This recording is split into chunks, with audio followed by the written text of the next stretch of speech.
నేను వచ్చేసాను. Welcome to mom's world kitchen channel. ఈరోజు మనం మన అమ్మమ్మ నానమ్మల కాలం నాటి కమ్మటి కాకరకాయ ఇగురు ఎలా చేసుకోవాలో చూద్దాం.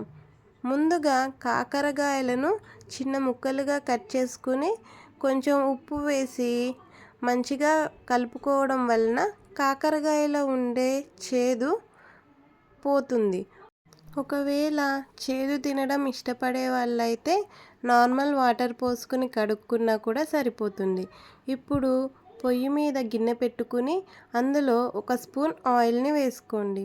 అందులో ఒక చిన్న సైజు ఉల్లిపాయను చిన్న ముక్కలుగా కట్ చేసుకుని వేసుకోండి. ఉల్లిపాయ ముక్కలు వేగే వరకు మంచిగా ఫ్రై చేసుకుంటూ కలుపుకోండి. ఇప్పుడు ఇందులోనే ఒక సన్నగా కట్ చేసిన పచ్చిమిర్చి ముక్కలను కూడా యాడ్ చేసుకోండి. ఈ రెండు ఫ్రై అయిపోయిన తరువాత మనం కడిగి పక్కన పెట్టుకున్న కాకరకాయ ముక్కలను కూడా ఇందులో వేసుకుని కలుపుకోండి. మొత్తం మంచిగా కలిసిన తరువాత ఇందులో ఉప్పు వేసుకోవాలి. ఒక స్పూన్ ఉప్పు అయితే సరిపోతుంది.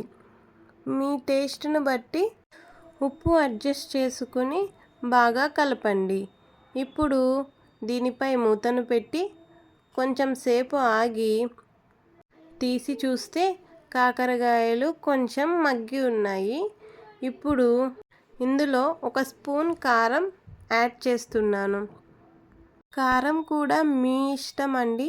ఎక్కువ తినే వాళ్ళైతే కొంచెం ఎక్కువైనా కూడా వేసుకోవచ్చు. మళ్ళీ మొత్తం కలిపి మూత పెట్టండి. 5 మినిట్స్ తర్వాత మూత తీసి చూడండి, కారం మగ్గింది. ఇప్పుడు ఇందులో మనం నానబెట్టి పెట్టుకున్న చింతపండు పులుసును వేసుకుందాం. ఇలా చెయ్యి అడ్డం పెట్టి వేసుకోవడం వల్ల చింతపండులో ఉన్న తుక్కు కూరలో పడకుండా ఉంటుంది.